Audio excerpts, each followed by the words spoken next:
আশা করি সবাই ভালো আছেন। মাই ইউটিউব চ্যানেল বিডি মুরগি পালনের পক্ষ থেকে সকলকে শুভেচ্ছা জানিয়ে আজ শুরু করছি। আজ আপনাদের সাথে আলোচনা করব হাইব্রিড সোনালী মুরগি পালন পদ্ধতি থেকে শুরু করে A to Z।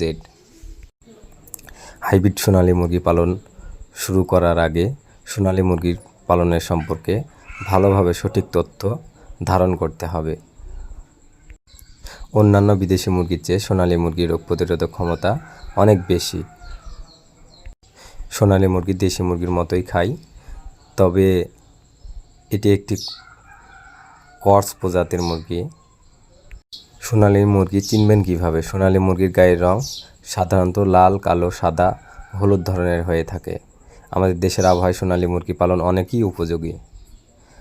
আকারে এর মাঝারি আকৃতি হয়ে থাকে। সোনালী মুরগির রোগ প্রতিরোধক ক্ষমতা অনেক বেশি।